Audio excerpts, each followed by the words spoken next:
पढ़ रहे हैं संख्या पद्धति। और संख्या पद्धति में आज जो यूनिट पढ़ेंगे, जो हम संख्या पद्धति का जो आज पढ़ेंगे, वो पढ़ेंगे find to unit digit. Unit digit, unit digit क्या होता है? यूनिट डिजिट यानी इकाई अंक। क्या? इकाई अंक के बारे में आज हम अध्ययन करेंगे। इकाई अंक क्या होता है, इकाई अंक के बारे में ज्ञात करें। तो आपको पता है किसी भी संख्या को हम जब लिखते हैं तो संख्या का जो पहला अक्षर होता है कौन सी साइड से? दाईं ओर से, अर्थात लास्ट ओर से। जो अंक होता है, जैसे हमने लिखा 328, 388 हमने लिखा। इसमें हमें यह पता करना है कि इकाई का अंक कौन सा है। ये तो बहुत आसान है, ये बहुत आसान है। क्या? जब संख्या सिर्फ एक हो तो इसमें इकाई अंक कितना है? 8। 8 क्या है इसका? इकाई अंक। आज का चैप्टर जो हमारा होगा उसमें सिर्फ हम करेंगे इकाई अंक ज्ञात करना। तो अब हम धीरे धीरे पढ़ेंगे। ये तो एक संख्या थी जिसमें हम इकाई अंक ज्ञात कर लिया। तो इतना आसान क्वेश्चन तो शायद मेरे हिसाब से किसी एग्जाम में आएगा नहीं। तो एग्जाम में जो आएगा हम इकाई अंक ज्ञात करेंगे। तो हम सबसे पहले याद करते हैं जब साधारण संख्या हो। कैसी संख्या हो? साधारण संख्या हो। साधारण संख्या का मतलब जब संख्याएं, सभी संख्याओं का जब एक, दो या दो से अधिक संख्याओं का जोड़ हो, उन्हीं में गुणा हो, भाग हो या फिर घटाव हो। जैसे साधारण संख्याओं में हम क्या करेंगे? आज इकाई अंक ज्ञात करेंगे। क्या करेंगे? इकाई अंक।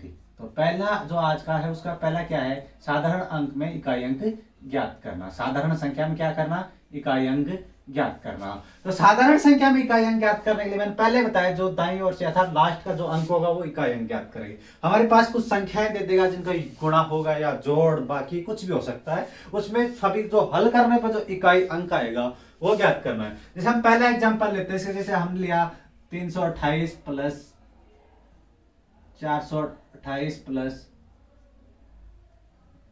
372। हमारी 3 संख्याएं हैं जिनका योग हो रहा है और ये पूछ रहा है कि इकाई अंक ज्ञात करें। क्या करें? इकाई अंक ज्ञात करें।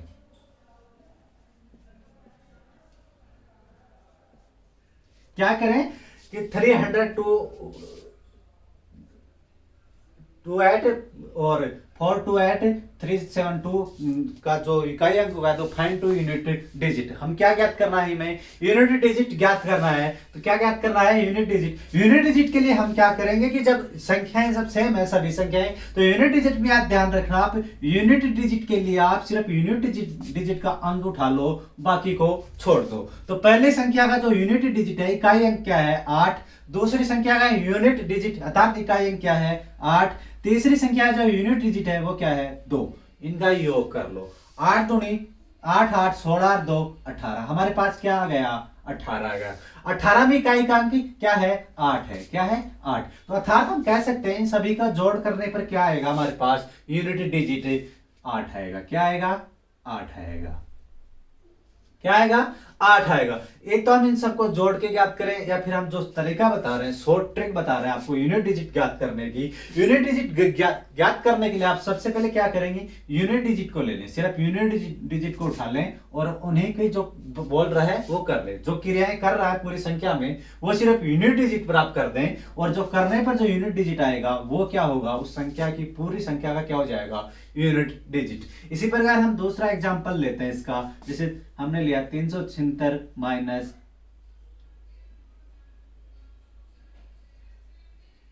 356 प्लस 872। हमने क्या लिया? 376 माइनस 356 प्लस 872। इसका क्या ज्ञात करना है? Unit digit.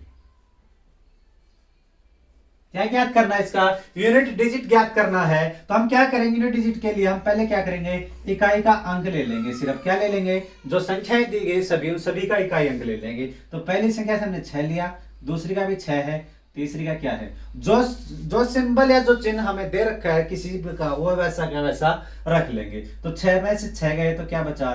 0 और 0 में 2 जोड़ेंगे तो क्या आएगा? 2। तो इसका इकाई यूनिट डिजिट क्या होगा? 2। इसका तीसरा एग्जांपल हम लेते हैं, गुणा के रूप में आ जाए। जैसे 376 गुणा 24 प्लस 872 क्या हो गया? 800। अब इसका क्या ज्ञात करना है? हमें इसका ज्ञात करना है फाइंड टू यूनिट डिजिट। क्या ज्ञात करना है? इसका फाइंड टू यूनिट डिजिट, आधार इकाई अंक ज्ञात करना है। तो हम क्या करेंगे, पहले जो इकाई अंक ज्ञात करेंगे, सिर्फ हम क्या करेंगे, इकाई अंक को लेंगे और जो क्रियाएं हो रही है वो इकाई अंकों में करवा देंगे।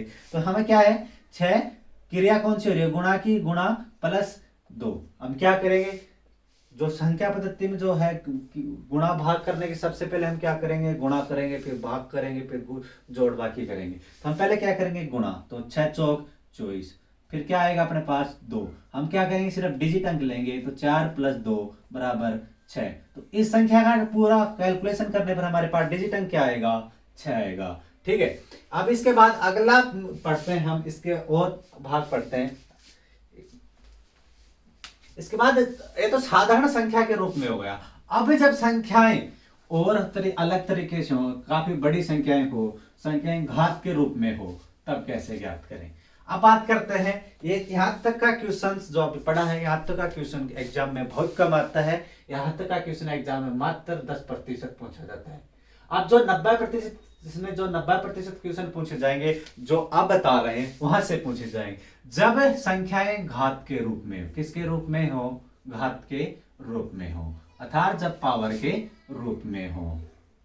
किसके रूप में हो, पावर के रूप में। जब संख्याएं पावर के रूप में हो तो क्या करेंगे, जैसे कैसे, जैसे मैं बताना चाहूंगा आपको। जैसे ये संख्या आ गई अपने पास, एक तो काफी बड़ी संख्या है और फिर इसके ऊपर भी काफी पावर लगा दी हमने, 48। अब इसका डिजिट अंक कैसे ज्ञात करें, इस संख्या को हम 48 बार लिखें, फिर इकाई अंक को 48 बार गुणा करें, ये तो बहुत लंबा प्रोसेस हो जाएगा। इसके लिए हमारे पास जो शॉर्ट ट्रिक होगी वो हम बताएंगे आपको।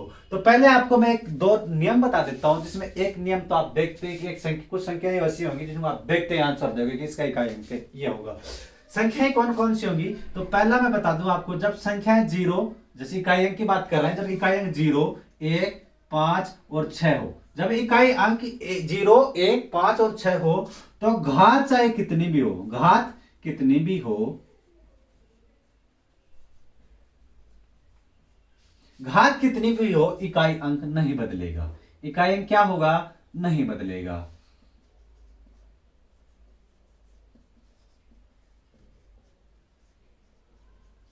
इकाई अंक क्या नहीं होगा, बदलेगा नहीं। जैसे जैसे मैंने लिया कि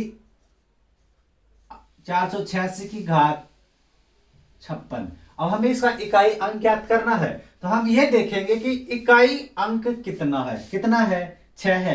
तो 6 इस नियम पे आ रहा है कि जब 0, 1, 5, 6 हो तो घात कितनी हो, इकाई अंक नहीं बदलेगा। तो इसका इकाई अंक क्या होगा, पावर कितनी भी हो, कोई फर्क नहीं पड़ेगा हमें, इकाई अंक कितना होगा, 6। अब जैसे और एग्जांपल्स लें इसके बारे में, जैसे हमारे पास और आ जाए तो तो संख्या यही आ गई, 386 गुणा की बात घात 6, फिर आ गए अपने पास 455 की पावर 107। अब क्या करना है इसके मायने कि हमें इसका इकाई अंक ज्ञात करना है। तो हम देखेंगे कि 486 की पावर कितनी है, 56, 455 की पावर कितनी है, 107। हम ये देखेंगे कि इन चार संख्या में इनमें से कोई सी संख्या है, तो है, कितनी है, 6। तो इसका डिजिट अंक क्या होगा, इसका यूनिट डिजिट अंक क्या होगा, 6, और इसका यूनिट डिजिट अंक कितना होगा, 5। इन दोनों का इकाई अंक हमारे पास क्या आएगा, 5। तो हम क्या करेंगे, जो क्रिया हो रही है वो इन दोनों के बीच में करवा देंगे। तो 6 पंजो 30, 30 का इकाई अंक क्या है, 0। क्या है, 0। तो इस पूरी संख्या का इकाई अंक क्या होगा, इसका पूरा कैलकुलेशन करने पर जो इकाई अंक आएगा वो आएगा हमारे पास 0। इसी प्रकार आएगा जब कोई भी जैसी संख्या है इकाई अंक, जैसे हमारे एक और देख लें कि 0 के लिए इसकी हमारे पावर लगा दी 1001, तो इसका इकाई अंक कितना होगा, हम देखेंगे इकाई अंक 0 है, पावर कितनी भी हो कोई फर्क नहीं पड़ेगा। तो इकाई अंक 0 है, तो पूरी कैलकुलेशन करने पर भी क्या आएगा, 0 आएगा। इसी प्रकार जब 1 हो तो हमने ले ली, इसकी पावर ले ली हमने 56, तो इसका इकाई अंक कितना है, 1 है। इसका पूरी संख्या का इकाई अंक क्या होगा, 1 होगा। 5 और 6 का होएगा इकाई अंक। जैसे संख्याएं हो, 4 संख्याएं हैं जिनका इकाई अंक कभी परिवर्तित नहीं होगा, कभी भी इनका इकाई अंक परिवर्तित नहीं होगा। मैं आपको बताना चाहूंगा कैसे नहीं होगा। जैसे हमने ले ली कि 5 की पावर 5, नहीं थोड़ा छोटा ले लेते हैं, 5 की पावर 3, 5 की पावर 3 है ले ली। 5 की पावर 3 का मतलब 5 गुणा 5 गुणा 5 कितना आएगा, 5 गुणा 5 गुणा 5। अब 5 की पावर ले ली तो 5 को 5 से गुणा करेंगे 25, पावर बदली, 2 होने पर भी नहीं बदली। 25 में से हमने क्या ले लिया, सिर्फ इकाई अंक 5 ले लिया, तीसरा 5 ले लिया, 25 कितना आया, 25। तो इसका इकाई अंक बदल रहा है, नहीं बदल रहा है। इसका पूरा कैलकुलेशन कितना होगा, 25, और 25 पंजो 125। इसका इकाई अंक बदला नहीं बदला। इसी प्रकार 0, 1, 5 और 6 का इकाई अंक कभी भी नहीं बदलता है, चाहे पावर कितनी भी हो। तो हम जैसे ही इकाई अंक देखेंगे 0, 1, 5, 6 और उसकी पावर कितनी भी हो, आंख बंद करके हमें आंसर वही देना है जो इकाई अंक में होगा, इन 4 में से होना चाहिए। अब जब इन 4 के अलावा हो, जैसे इन 4 के अलावा हमारे पास बचा 2, 4, जैसे 2, 3, 4, 7, 8, 9। अब इन संख्याओं जब ये इकाई का अंक हो तो हम क्या करें? जैसे इनका तो सीधा सीधा हो गया कि इनको देखते ही हम आंसर दे देंगे इकाई अंक ये हैं तो इकाई अंक यही रहेंगे। अब जब इकाई अंक ये रहे जैसे 2, 3, 4, 7, 8, 9, तब हम क्या करें? इसके लिए हम बताएंगे आपको दूसरा नियम। तो पहला नियम क्या है कि जब इकाई अंक 0, 1, 5, 6 हो तो घात कितनी भी हो इकाई अंक बदलेगा नहीं। जैसे हमने देखा कि 486 की पावर 56, तो जैसे 486 की पावर 56 का मतलब क्या है कि 486 को हम इस प्रकार 6 से गुणा, इस प्रकार 56 बार गुणा करेंगे। इस प्रकार 56 बार गुणा करेंगे तो हम सिर्फ गुणा ही करते रह जाएंगे, हमारे इकाई अंक नहीं आएगा। और एग्जाम में हमें क्वेश्चन को 1 मिनट मिलती है और 1 मिनट में तो 486 और 56 बार हम लिख ही नहीं पाएंगे, इसलिए हमने इसकी शॉर्ट ट्रिक बना रखी है। घात के जब संख्याएं घात के रूप में हो तब इनका इकाई अंक ज्ञात करने के लिए 2 नियम है। पहला नियम तो ये कहता है कि जब संख्याएं 0, 1, 5 और 6 के रूप में हो तो घात कितनी भी हो इकाई अंक नहीं बदलेगा। दूसरा नियम जो कहता है वो सिर्फ सभी संख्याओं के लिए कहता है। दूसरा नियम जो आएगा हमारे पास वो सभी संख्याओं के लिए आएगा, यानी कि 1 से लेके 9 तक की सभी संख्याओं के लिए दूसरा नियम लागू होगा। ये इंपॉर्टेंट था, थोड़ा अलग था, जिसका अंक परिवर्तित नहीं होगा। दूसरा नियम है जैसे 1 से लेकर 9 तक की सभी संख्याओं पे वो लागू होगा, चाहे आप इन पे भी लागू कर लेना, लेकिन ये अलग था थोड़ा, इसलिए थोड़ा इन कुछ संख्याओं को एक्स्ट्रा निकाला क्योंकि उनको टाइम नहीं लगेगा। अब दूसरा नियम जो पढ़ेंगे हम, जब संख्याएं घात के रूप में हो तो दूसरा नियम क्या कहता है उनके बारे में पढ़ेंगे। अब दूसरा नियम क्या कहता है, जब संख्याएं हो और उनकी घात लगी हो, जब संख्याएं हो और उनकी घात 4 से अधिक लगी हो, जब क्या हो संख्याएं घात के रूप में हो, उनकी जो घात है, क्या घात है वो 4 से अधिक हो, क्या हो 4 से अधिक हो, तो हम ज्ञात करेंगे जो नियम बता रहे हैं उससे। अगर 4 या 4 से कम हो तो 4 या 4 से कम हो तो छोटा सा है, जैसे हमने लिखा कि 48 की पावर 4, तो इसका छोटा सा कि 48 को हम 4 बार लिख लें, क्या करें 4 बार लिख लें, और जो क्रियाएं हो रही हैं वो क्रियाएं इकाई अंक में कर दें। जैसे 8, 8, 8 इनकी जो क्रियाएं हो रही है इकाई अंक में कर दें, तो 8 गुणा 8 गुणा 8 गुणा 8, 8 चौक 72, फिर इसका इकाई अंक हमने 2 ले लिया जिसके 8 से क्रिया करने पर 16, इसका इकाई हमने 6 ले लिया जिसके 8 से क्रिया करवाने पर हमारे पास आया 8 से 48, तो इसका इकाई अंक क्या आएगा हमारे पास 8।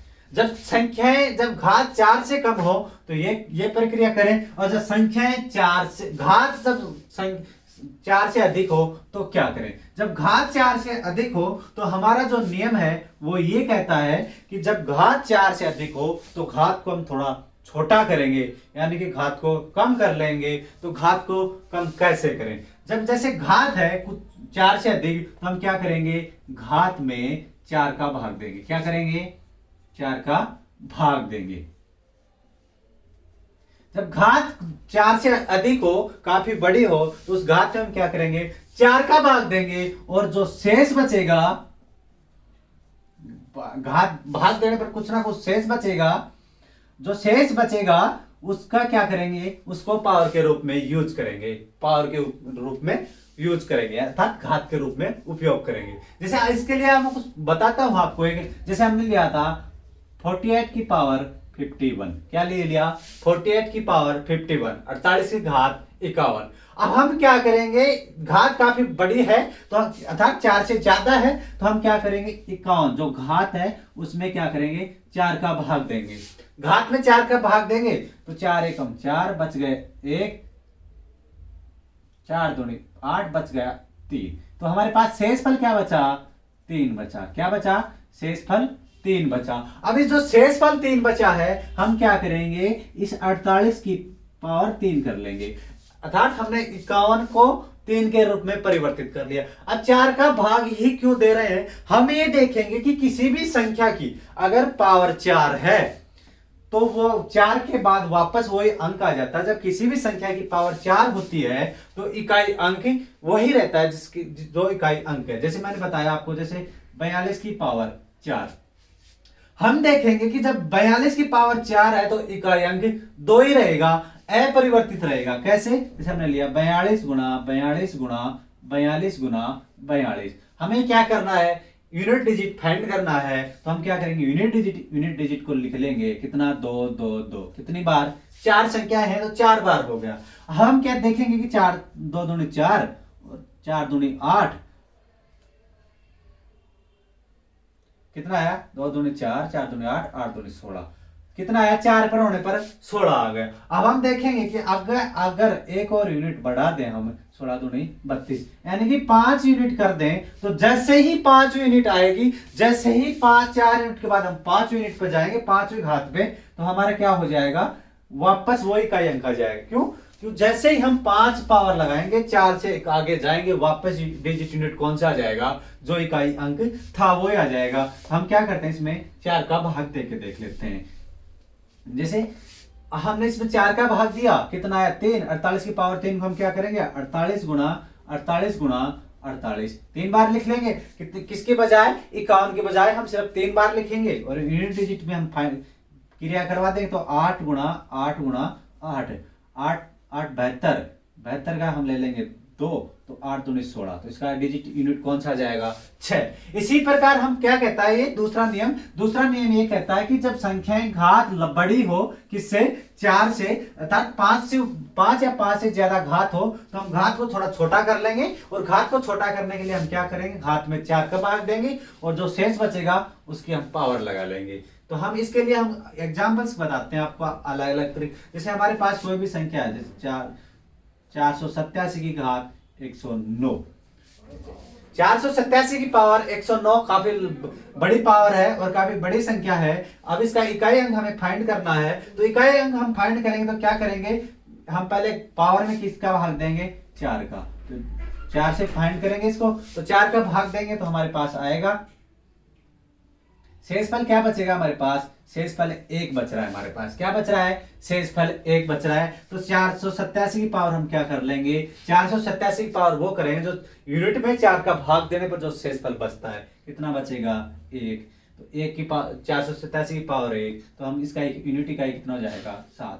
कितना हो गया? 7। इसी प्रकार हम दूसरा एग्जाम्पल लेते हैं। जैसे 482 की पावर 33 प्लस 488 की पावर 33। कितना है? 482 की पावर 33 प्लस 488 की पावर 33। तो हम क्या करेंगे? 33 काफी बड़ी पावर है, तो हम 33 में क्या करेंगे? 4 से भाग करेंगे। कितना शेषफल बचेगा हमारे पास? 1 शेषफल बचेगा। तो हम 482 की पावर 1 प्लस 488 की पावर 1, दोनों घातें सेम है, एक बार भाग दे। तो इसका हम क्या करेंगे? जो क्रियाएं हो रहे हैं वो इकाई अंक में कर देंगे। तो 2 प्लस 8 बराबर 10। 10 का यूनिट इकाई क्या है? इकाई हमारे पास 0 है। तो इकाई अंक इसकी पूरी कैलकुलेशन करने पर जो इकाई अंक आएगा वो क्या आएगा हमारे पास? 0 आएगा। इसके बाद हम बात करते हैं जब संख्याएं और कैलकुलेशन में जोड़ बाकी गुणा भाग में हो, तो हम इसके एग्जाम्पल्स के बारे में अब धीरे धीरे एक एक एग्जाम्पल्स आपको मैं बताता हूं। अब एग्जाम्पल हम पहला इसका एग्जाम्पल लेते हैं। कैसा लेते हैं? जैसे 107 की पावर 51 गुणा 109 की पावर 53। अब ये दो है, इसका अगला एग्जांपल। तो हम क्या करेंगे? 51 में क्या करेंगे? हम 4 का भाग देंगे। किसका? 4 का। शेषफल हमारे पास क्या बचा?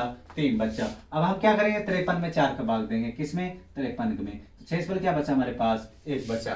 क्या बचा? 1 बचा। तो हम इसकी पावर कितने कर लेंगे? 107 की पावर 3 गुणा 109 की पावर कितनी? 1। अब 107 की पावर 3 है तो 107 को हम लिखेंगे 3 बार। कितनी बार लिखेंगे? 3 बार। और 109 की पावर 1 है तो 109 को लिखेंगे 1 बार।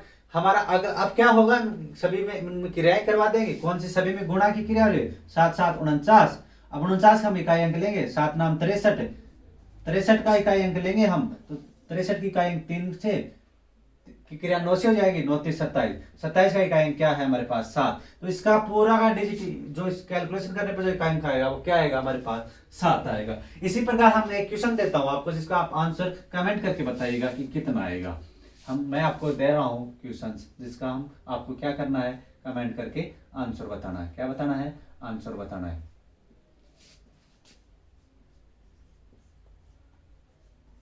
इसका आपको कमेंट करके आंसर बताना है। क्या करना है? आंसर बताना है। ठीक है। अब दूसरा ये है कि जब शेष फल ना बचे, यानी कि शेष फल 0 बचे, जैसे हमने किसी भी संख्या में भाग दे रहे हैं, जैसे मैं लेता हूं ऐसी संख्या जिसमें का भाग देने पर क्या बचता है? 0 बचता है। जैसे हमने ले लिया कि 48 की पावर 32। अब हम क्या करेंगे? 32 काफी बड़ी हो गई, तो हम 32 में क्या करेंगे? 4 का भाग देंगे। क्या करेंगे? 4 का भाग देंगे। तो 4 का भाग इसमें पूरा पूरा गया, शेषफल क्या बचा हमारे पास? 0। क्या बचा? 0। जब शेषफल 0 बचता है तो पावर में क्या लगाएं? घात में क्या लगाएं? ध्यान रखने की बात यह है, नोट करके लिख लो, जब शेषफल क्या हो? 0, शेषफल क्या हो? 0, तो हम क्या लिखेंगे? 0 को हम कन्वर्ट कर देंगे किस में? 4 में। तो जब शेषफल 0 बचे हमारे पास, तो हम क्या करेंगे? 0 की जगह हम 4 पावर लिखेंगे। कितने लिखेंगे? 4। तो 48 गुणा 48 गुणा 48 गुणा 48। अब इसको 4 बार क्यों लिखा? क्योंकि शेषफल हमारे पास संख्या बचनी चाहिए, और शेषफल हमारे पास क्या बच रहा है? 0। 0 शेषफल बच रहा है, तो हम 0 को किस में कन्वर्ट कर लेंगे? 4 में। 4 में कन्वर्ट कर लेंगे, अर्थात इसकी 48 की पावर कितनी कर लेंगे? हम 4 कर लेंगे। जब शेषफल 0 बचे तो हम 4 कर लेंगे। इसके 8 8 64 72, और 72 से हम 2 लिया तो 8 दूनी 16, 16 से हमने 6 लिया, तो 8 8 6 48, 48 का क्या आ जाएगा? यूनिट अंक हमारे पास 8 आ जाएगा। अर्थात हम 2 डिजिट अंक होगा, जब शेषफल 0 बचे तो हम क्या करेंगे? 0 की जगह हम 0 को हम 4 में कन्वर्ट कर लेंगे और 4 बार लिख देंगे। इसके लिए मैं एक और एग्जांपल आपको बता देता हूं। क्या? जैसे हमारे पास आ गया कि 432 की पावर 104 प्लस 433 की पावर 108। अब देखेंगे हम कि 432 की पावर 104 और 433 की पावर 108, इन दोनों में जब हम 4 का भाग देंगे तो हमारे पास शेषफल क्या आएगा? 0 आएगा। क्या आएगा? दोनों में भाग देने पर शेषफल 0 आएगा। शेषफल क्या होगा? 0। जब शेषफल 0 होगा तो हम क्या करेंगे? जो संख्याएं हैं उसमें क्या करेंगे? घात 4 कर लेंगे। जब 0 शेषफल हो तो उसकी पावर कितनी कर लेंगे? 4। प्लस है हमारे पास, तो 433 में भी 4। अब आप एक काम करो, जो इतनी बड़ी संख्या है 432 और 433 की पावर 4, आप चाहो तो इसमें सिर्फ इकाई अंक की पावर लिख सकते हो 4, और इसमें भी इकाई अंक की पावर लिख सकते हो 4। तो हमें सिर्फ यूनिट डिजिट पे हमें ये प्रक्रिया करनी है। यूनिट डिजिट से हमारे पास यूनिट डिजिट आ जाएगी, तो हम क्या करेंगे? 2 की पावर 4 और 3 की पावर 4 को हम क्या करेंगे? 2 गुणा 2 गुणा 2 गुणा 2 प्लस 3 गुणा 3 गुणा 3 गुणा 3। तो हमारे पास कितना आ जाएगा? हम इसको गुणा करें तो 4 2 दूनी 4, 4 दूनी 8, 8 दूनी 16। तो 16 तो ये आ गया। 3 3 9, 9 3 27, 27 3 गुणा करें 27 3 6 तो 81, कितना आएगा? 81। हम इन दोनों को जोड़ लेंगे तो इकाई क्या आएगा हमारे पास? 7। क्या आएगा? 7। जब यूनिट डिजिट्स हमारे पास क्या हो? यूनिट डिजिट में हमारे पास जब घात में हम जब 4 का भाग दें और शेषफल हमारे पास 0 बचे, तो हम 0 को किस में कन्वर्ट कर देंगे? 4 में कन्वर्ट कर देंगे। किस में कन्वर्ट कर देंगे? 4 में। और जब शेषफल 1 बचे तो 1 ही रखो, 2 बचे तो 2 रखो, 3 बचे तो 3 रखो, और जब 0 बचे तो हम किस में कन्वर्ट कर देंगे? 4 में कन्वर्ट कर देंगे। इसके बाद हमने देखा कि घात ये सभी पर लागू होगा। ये जो मैंने बताया था 4 संख्याएं कौन कौन सी? 0 1 5 और 6, इन पे भी ये नियम लागू होगा। जैसे एक संख्या ले लेते हैं वैसी कि 486 की पावर 31, 486 की पावर 31, हम देखने से हम बता सकते हैं कि इकाई क्या है? 6। तो इसका यूनिट डिजिट क्या होगा? 6 ही होगा, चाहे पावर कितनी भी हो। लेकिन इस नियम से इसको फॉलो करता है कि नहीं करता? जो हम नियम बता रहे हैं, ये तो हमने सिर्फ शॉर्ट ट्रिक लगा रखी थी। जो नियम है उस नियम के आधार पर जो हमारी ट्रिक है फॉलो करती है या नहीं करती है, तो हम क्या करेंगे? 31 में 4 का भाग देंगे, शेषफल हमारे पास क्या बचा? 3 बचा, तो 486 की पावर कितनी कर लेंगे? 3।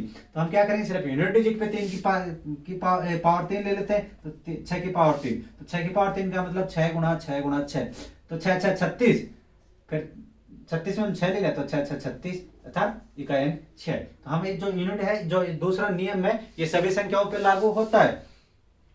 आज हमने पढ़ा घात जब यूनिट डिजिट इकाई अंक ज्ञात करना, अर्थात फाइंड टू यूनिट डिजिट इकाई अंक ज्ञात करना। इकाई अंक ज्ञात करने के लिए हम एक तो साधारण है उसमें कैलकुलेशन कर ले, सिर्फ इकाई अंक में जो प्रक्रियाएं दे रखी है वो सिर्फ इकाई अंक में दोहराएं, इकाई अंक में करें। जैसे पहले साधारण के लिए हम क्या कहते थे, 487 इक्वल टू प्लस 482। तो हमने क्या कहा, जो इकाई अंक ज्ञात करना है तो हम क्या करना है, इकाई अंक में सिर्फ किराया करें तो 7 + 2 तो 9 हो गया। इकाई अंक क्या होगा, 9। दूसरा हमारे पास क्या था, जब संख्याएं पावर के रूप में, जब संख्या पे कुछ पावर हो तो पावर के लिए हमने 2 नियम दिए। पहला नियम क्या कहता है, पहला नियम कहता है जब संख्याओं में जब इकाई अंक क्या हो, 1 0 1 5 और 6 क्या हो, 0 1 और 5 6 हो तो घात कितनी भी हो ये इकाई अंक अपरिवर्तित रहेगा, अर्थात बदलेगा नहीं। तो इकाई अंक क्या रहेगा, इनमें से रहेगा, क्या रहेगा, जैसे किसी भी संख्या का इकाई अंक 0 है उसके ऊपर कितनी पावर हो उसका इकाई अंक भी क्या होगा, 0 होगा। जैसे किसी संख्या का इकाई अंक 5 है, चाहे कितनी भी पावर हो, इकाई अंक जब ज्ञात करेंगे तो वो क्या आएगा, 1 आएगा। दूसरा नियम क्या कहता है कि दूसरा नियम ये कहता है कि 1 से लेकर 2 तक की सभी संख्याओं पर वो नियम लागू होता है। ये तो हमने जब कैलकुलेशन की काफी एक्सपीरियंस हुआ तो हमें पता लगा कि ये संख्या होने पर इकाई अंक अपरिवर्तित रहता है। दूसरा नियम क्या कहता है, जब घात हो, जब घात 4 से अधिक है, क्या है 4 से अधिक हो, तो दूसरा नियम ये कहता है कि जब घात किसी भी संख्या की पावर जब 4 से अधिक हो तो हम क्या करेंगे, जो पावर होगी, जो घात होगी उसमें क्या करेंगे, घात में 4 का भाग देंगे। क्या करेंगे, घात में 4 का भाग देंगे।